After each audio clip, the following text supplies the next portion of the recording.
Bismillahirrahmanirrahim. Assalamualaikum warahmatullahi wabarakatuh. Innal hamdalillah nahmaduhu wa nasta'inuhu wa nastaghfiruh wa na'udzu billahi min shururi anfusina wa min sayyiati a'malina.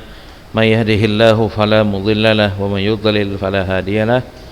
Asyhadu an la ilaha illallah wahdahu la syarika lah wa asyhadu anna Muhammadan 'abduhu wa rasuluhu. Amma ba'du. Baik, kaifa halukum ayyuhal ikhwan? Ya, semoga pada pagi hari yang berbahagia ini kita masih diberi kesempatan ya untuk dapat melaksanakan ubudiyah dan ibadah kita kepada Allah Subhanahu wa taala yang telah melimpahkan kepada kita ribuan nikmat yang kita tidak dapat menghitungnya. Salawat serta salam kita haturkan kepada Nabi kita Muhammad sallallahu alaihi wasallam yang telah menunjuki kita kepada jalan yang Allah ridhoi. Baik, pada pagi hari ini kita akan melanjutkan pelajaran kita Nahwu untuk kelas 8. Judulnya Idhafah ila ismin zahirin. Namun sebelumnya Ustaz akan sedikit mengulangi pelajaran kita yang lalu berkenaan dengan al-khabar bil jar wal majrur au bi dzarfil makan. Jadi kalimat dalam bahasa Arab itu minimal dia terdiri dari dua kata. Yang pertama dia berbentuk jumlah ismiyah, yang lain berbentuk jumlah fi'liyah. Nah, yang baru kita pelajari adalah jumlah ismiyah. Jumlah ismiyah itu adalah jumlah atau kalimat yang terdiri dari mubtada dan khobar. Saya ulangi sedikit. Mubtada itu dia harus bentuknya ma'rifah. Ma'rifah itu artinya benda yang sudah tertentu. Jadi udah tertentu dia apa yang mau dibicarakan itu, bendanya dia udah jelas, sudah ditentukan. Jadi dia bentuknya dalam bahasa Arab kalau benda yang udah ditentukan atau sudah jelas namanya isim ma'rifah. Biasanya isim ma'rifah dalam bahasa Arab itu ditandai dengan adanya tambahan alif dan lam bagi suatu isim yang awalnya bentuknya nakirah. Nakirah itu apa? Nakirah itu adalah isim yang dia belum tertentu. Artinya dia bendanya bisa apa saja. Nah, makanya ketika dalam berbicara kalau bendanya itu belum jelas, maka pembicaraan itu tidak akan kalau bendanya belum tertentu atau apa yang dibicarakan itu belum ditentukan, maka pembicaraan itu akan ngambang. Maka yang menjadi objek ataupun yang menjadi bahasan itu harus benda tertentu, sudah dijelaskan dia. Makanya mubtada itu bendanya harus dia sudah ma'rifah. Biasanya dia menggunakan alif dan lam. Contoh misalnya al-kitabu, al-kitabu. Gak boleh kalau isim ma'rifah itu bentuknya masih nakirah. Misal kata kitabun. Kalau al-kitabu itu bendanya dia sudah tertentu.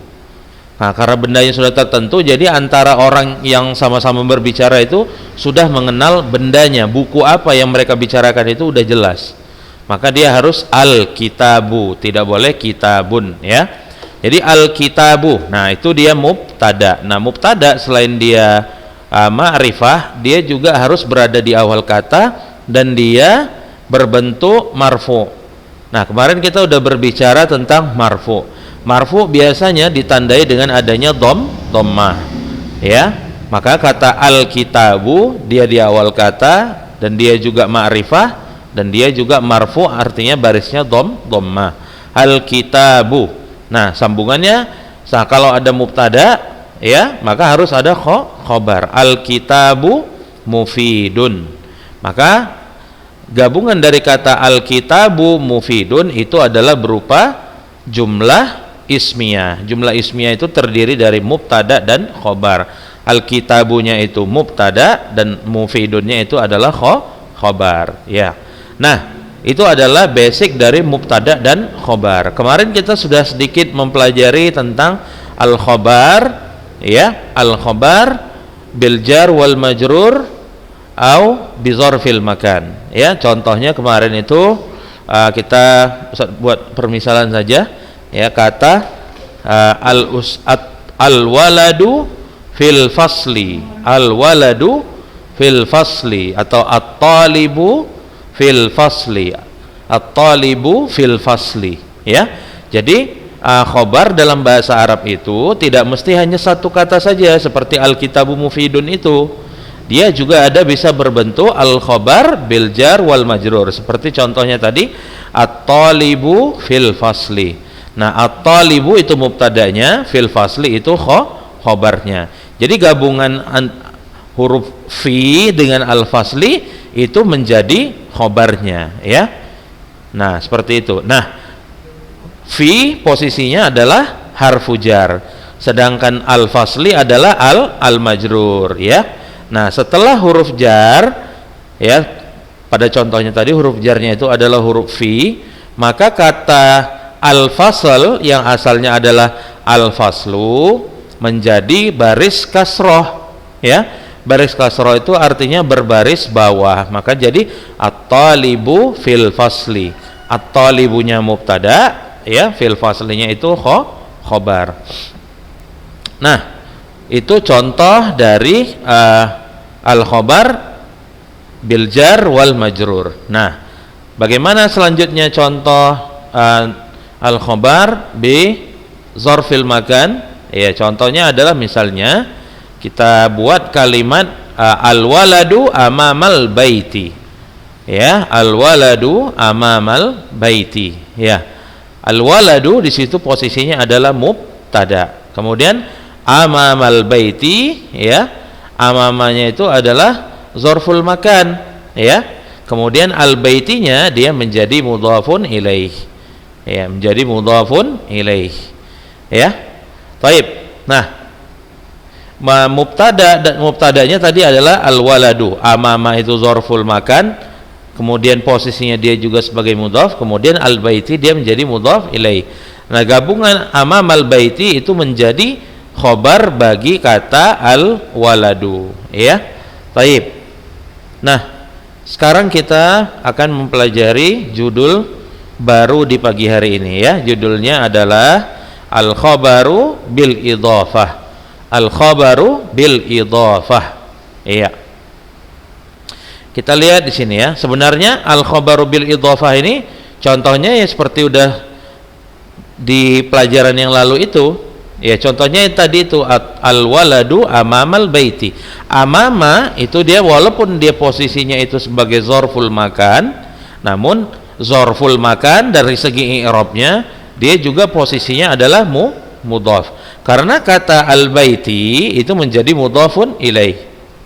Ya, kalau belum jelas maka antum perhatikan, ya, apa yang akan Ustaz utarakan di pagi hari ini. Antum lihat di sini ada beberapa penjelasan, ya.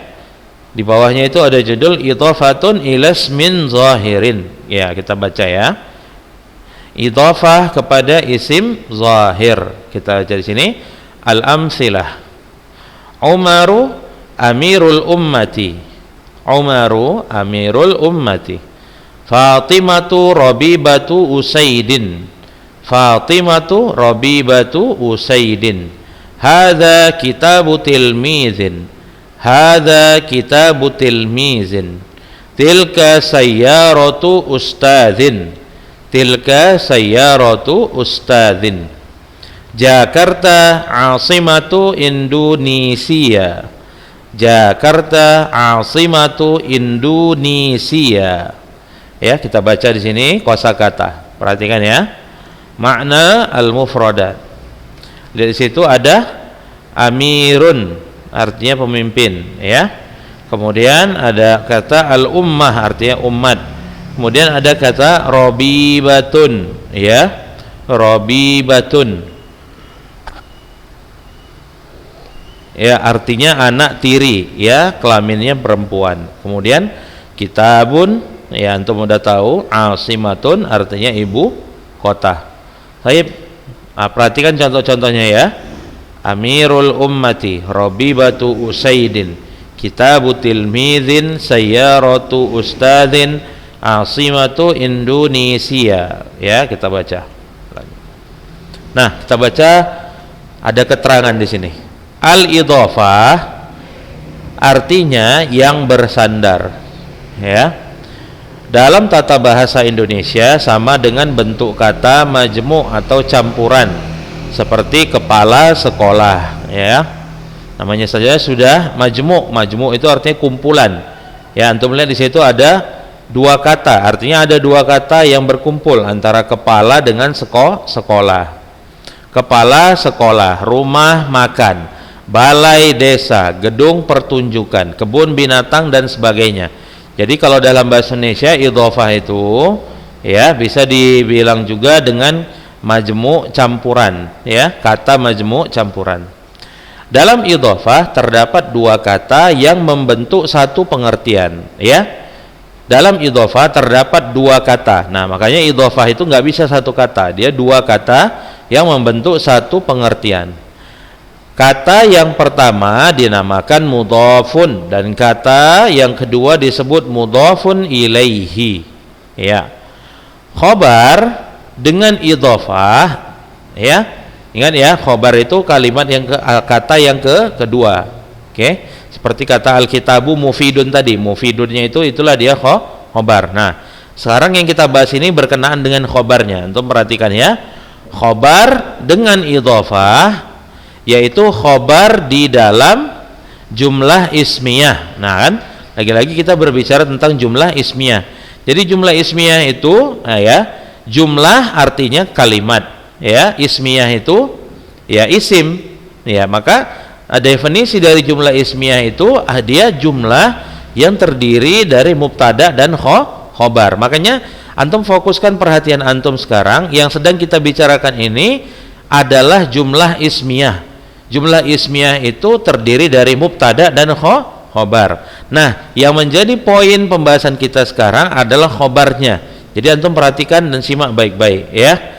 Khobar dengan idhofah yaitu khobar di dalam jumlah ismiyah terdiri dari idhofah. Nah, khobarnya ini terdiri dari idhofah. Sedangkan pengertian idhofah kepada isim zahir maksudnya ialah bahwa mudhaf ilaihnya merupakan kata benda nyata, ya, kata benda nyata, ya. Supaya lebih jelas nanti antum perhatikan ada tabel di bawah yang bisa antum lihat nanti, ya. Isim zahir yaitu semua isim yang menyatakan nama-nama benda, baik yang konkret maupun abstrak. Taib. Lawan dari isim zahir adalah isim dhamir, dan yang dimaksud dengan isim dhamir adalah semua kata ganti nama. Misalnya ana, anta, huwa. Perhatikanlah skema al-khobar bil idhofah pada kalimat di bawah ini. Antum perhatikan ini ya. Perhatikan baik-baik supaya antum bisa memahaminya dengan baik pula. Lihat di sini, ada di situ Umaru amirul ummati. Umaru amirul ummati. Antum lihat di situ, Umar itu posisinya adalah mubtada. Ya. Sedangkan kata amirul ummah, antum lihat di situ, amir posisinya adalah mudhaf. Sedangkan al-ummah posisinya adalah mudhafun ilaihi. Mudhafun ilaihi. Nah, antum lihat di situ.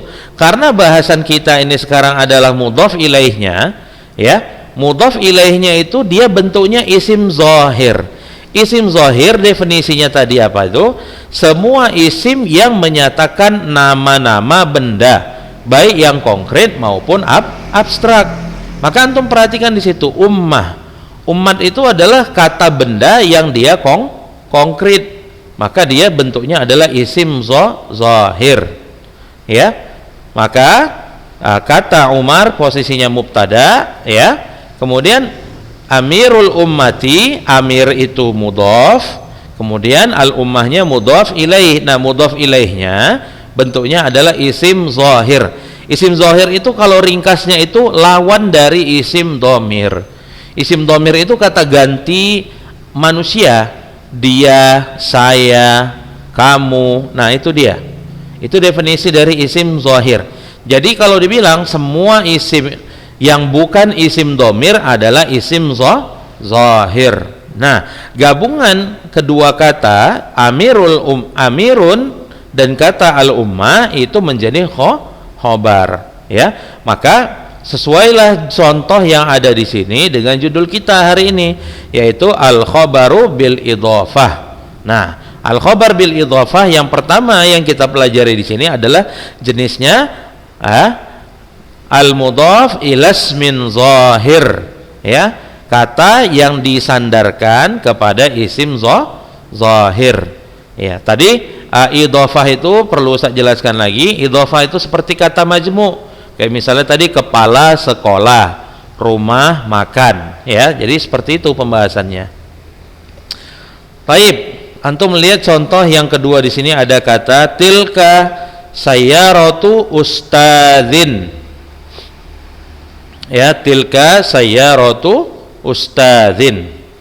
Ya, antum lihat di situ ada kata tilka, ya, tilka, ya, ini adalah pelajaran kita yang pertama sebenarnya, ya. Antum kalau masih belum ingat, silakan rujuk kepada pelajaran kita yang pertama kali. Tilka itu adalah isim isyarah lil ba'id, yang dia bentuknya untuk muannas, ya. Contoh misalnya, ya, seperti tilka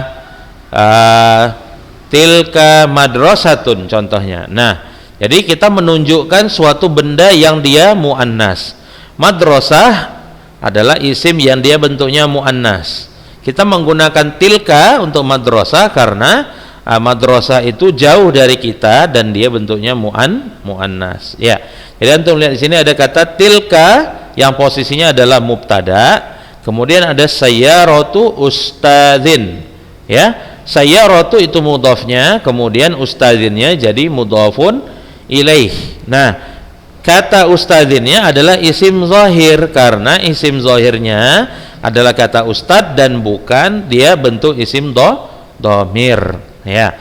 Nah, gabungan dua kata sayyaratu dan kata ustadzinnya itu adalah khobar bagi kata tilka, iya. Jadi antum bisa membuat contoh yang lain, ya. Nah, antum kalau perhatikan di sini,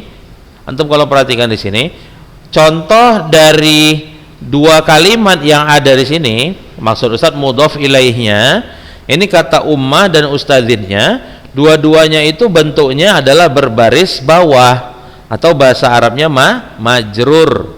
Ya, jadi definisinya atau kaidahnya mudhaf ilaih itu dia harus selalu bentuknya majrur atau baris kasroh atau baris bawah kalau bahasanya. Kalau antum belum paham apa itu kasroh dan apa itu majrur, ya.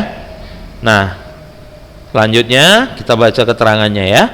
Kalimat Umar amiru, ya, Umar amirul ummah, yang menjadi mudhaf ilaih adalah isim ma'rifah. Antum lihat di situ, ya. Yang menjadi mudhaf ilaihnya adalah isim ma'rifah, ya. Mana isim ma'rifahnya? Itu kata al-ummah. Dari mana kita tahu kata al-ummah itu adalah isim ma'rifah? Nah, seperti di penjelasan Ustadz yang pertama tadi, ya, waktu mengulangi materi kita yang di beberapa minggu lalu, ya, kalau ma'rifah itu ditandai dengan adanya alif dan lam. Benar nggak kata al-ummah di situ ada alif lamnya? Benar, ya. Di situ ada alif lam, ya, alif dan lam, ya. Nah, amirul ummah. Oke, tetapi kalimat tilka sayyaratu ustadzin yang menjadi mudhaf ilaihnya adalah isim nakirah. Nah, kata ustadzin adalah isim nakirah karena tidak ada alif lamnya, ya. Dia tidak dikatakan tilka sayyaratul ustadzi, tapi tilka sayyaratu ustadzin. Maka kata ustadzinnya tidak ada alif dan lam. Maka isim itu yang menjadi mudhaf ilaihnya, kata ustadzinnya dinyatakan sebagai isim nakirah, ya. Dan nah, kita baca penjelasannya. Dan harus selalu diingat, ya, perhatikan ini, bahwa, ya, mudhaf ilaih senantiasa dijarkan. Nah, seperti saya katakan sebelumnya, mudhaf ilaih itu bentuknya harus jar. atau harus baris bawah. Tanda jarnya diantaranya ialah kasroh, ya, kasroh seperti amirul ummati, t-nya lihat di situ garisnya kasroh, ya. Nah, tanda jarnya diantaranya ialah kasroh. Pada kata al-ummah itu ada kasroh. Kasroh itu satu saja baris bawahnya, ya. Atau kasrotain, atau dua kasroh. Seperti pada kata tilka sayyaratu ustadzin, zinnya di situ ada dua kasroh, ada dua baris bawah, ya. Maka dia kalau isim ma'rifah menggunakan alif dan lam, tanda jarnya adalah satu baris bawah.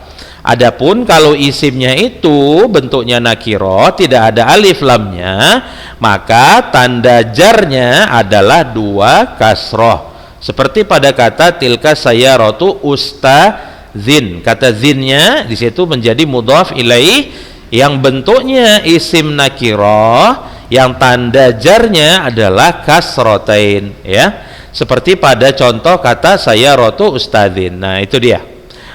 Perhatikanlah perbedaan pengertian pada kalimat di bawah ini. Hadza kitabut tilmizi. Ya, ini di situ kata at-tilmidnya menggunakan alif dan lam, ya. Maka otomatis kata at-tilmid di situ bentuknya adalah isim ma'rifah. Maka antum lihat kata at-tilmid hanya menggunakan satu kasroh. Sementara di bawahnya ada kata hadza kitabu tilmidin. Ya, hadza kitabu tilmidin. Nah, kata tilmid yang pada contoh kedua atau kalimat kedua ini tidak menggunakan alif dan lam, ya. Maka mudhof ilaihnya bentuknya adalah isim nakiroh, ya. Isim nakiroh ketika dia menjadi mudhof ilaih, maka tanda jarnya adalah berbentuk kasrotain, seperti hadza kitabu tilmidin, hadza kitabu tilmidin, ya. Nah, dari penjelasan yang udah Ustadz berikan, ya, mudah-mudahan antum dapat memahami apa yang Ustadz sampaikan ini dengan baik, ya. Nah, kalau sekiranya ada pertanyaan, ada pertanyaan berkenaan dengan judul ini, silakan tanya nanti melalui WA Ustadz, ya. Nah, kita tutup pelajaran kita hari ini dengan doa kafaratul majlis. Subhanakallahumma bihamdika asyhadu an la ilaha illa anta astaghfiruka wa atubu ilaik. Assalamualaikum warahmatullahi wabarakatuh.